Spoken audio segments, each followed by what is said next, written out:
exactly the opposite idea. Its foundations are laid, its cornerstone rests upon the great truth that the Negro is not equal to the white man, that slavery, subordination to the superior race, is his natural and normal condition. This, our new government, is the first in the history of the world based upon this great physical, philosophical, and moral truth." In the week which elapsed between Mr. Lincoln's arrival in Washington and the day of inauguration, he exchanged the customary visits of ceremony with President Buchanan, his cabinet, the Supreme Court, the two houses of Congress, and other dignitaries. In his rooms at Willard's Hotel he also held consultations with leading Republicans about the final composition of his cabinet, and pressing questions of public policy. Careful preparations had been made for the inauguration, and under the personal eye of General Scott the military force in the city was ready instantly to suppress any attempt to disturb the peace or quiet of the day. On March 4th the outgoing and incoming presidents rode side by side in a carriage from the Executive Mansion to the Capitol and back, escorted by an imposing military and civic procession, and an immense throng of spectators heard the new executive read his inaugural address from the east portico of the Capitol. He stated frankly that a disruption of the Federal Union was being formidably attempted, and discussed dispassionately the theory and illegality of secession. He held that the Union was perpetual, that resolves and ordinances of disunion are legally void, and announced that to the extent of his ability he would faithfully execute the laws of the Union in all the states. The power confided to him would be used to hold, occupy, and possess the property and places belonging to the government, and to collect the duties and imposts. But beyond what might be necessary for these objects there would be no invasion, no using of force against or among the people anywhere. Where hostility to the United States in any interior locality should be so great and universal as to prevent competent resident citizens from holding the Federal offices, there would be no attempt to force obnoxious strangers among them for that object. The mails, unless repealed, would continue to be furnished in all parts of the Union, and this course would be followed until current events and experience should show a change to be necessary. To the South he made an earnest plea against the folly of disunion, and in favor of maintaining peace and fraternal goodwill, declaring that their property, peace, and personal security were in no danger from a Republican administration. "One section of our country believes slavery is right and ought to be extended," he said, "while the other believes it is wrong and ought not to be extended. That is the only substantial dispute. Physically speaking, we cannot separate. We cannot remove our respective sections from each other, nor build an impassable wall between them. A husband and wife may be divorced, and go out of the presence and beyond the reach of the other. But the different parts of our country cannot do this. They cannot but remain face to face, and intercourse, either amicable or hostile, must continue between them.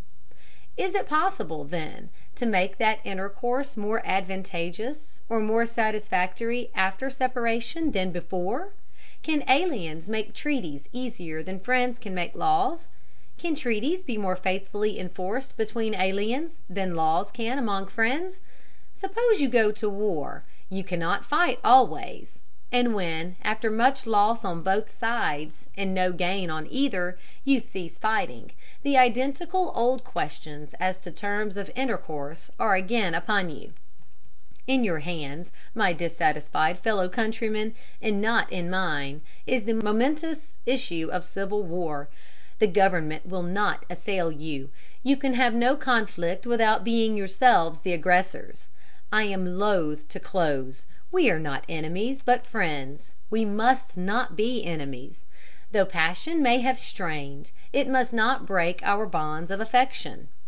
The mystic cords of memory, stretching from every battlefield and patriot grave to every living heart and hearthstone over this broad land, will yet swell the chorus of the Union, when again touched, as surely they will be, by the better angels of our nature." But the peaceful policy here outlined was already more difficult to follow than Mr. Lincoln was aware.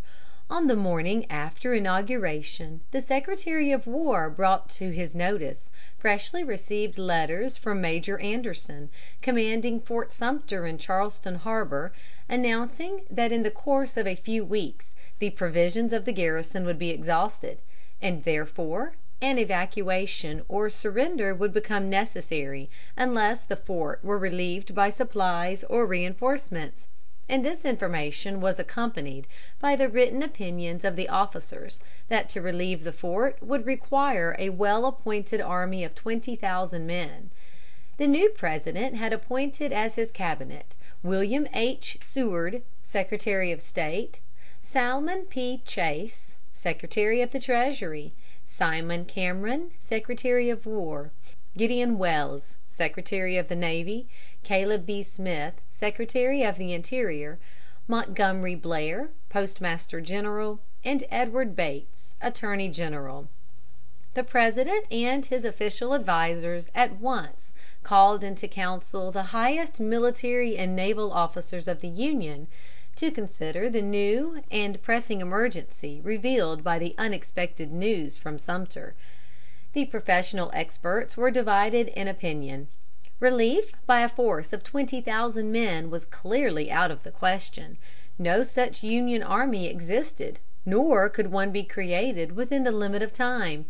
The officers of the Navy thought that men and supplies might be thrown into the fort by swift-going vessels, while on the other hand the army officers believed that such an expedition would surely be destroyed by the formidable batteries which the insurgents had erected to close the harbor.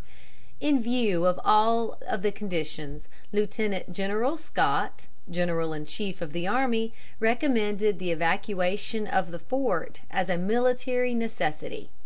President Lincoln thereupon asked the several members of his cabinet the written question: assuming it to be possible to now provision Fort Sumter, under all the circumstances, is it wise to attempt it? Only 2 members replied in the affirmative, while the other 5 argued against the attempt, holding that the country would recognize that the evacuation of the fort was not an indication of policy, but a necessity created by the neglect of the old administration. Under this advice, the President withheld his decision until he could gather further information. Meanwhile, 3 commissioners had arrived from the provisional government at Montgomery, Alabama, under the instructions to endeavor to negotiate a de facto and de jure recognition of the independence of the Confederate States. They were promptly informed by Mr. Seward that he could not receive them, that he did not see in the Confederate States a rightful and accomplished revolution and an independent nation, and that he was not at liberty to recognize the commissioners as diplomatic agents, or to hold correspondence with them.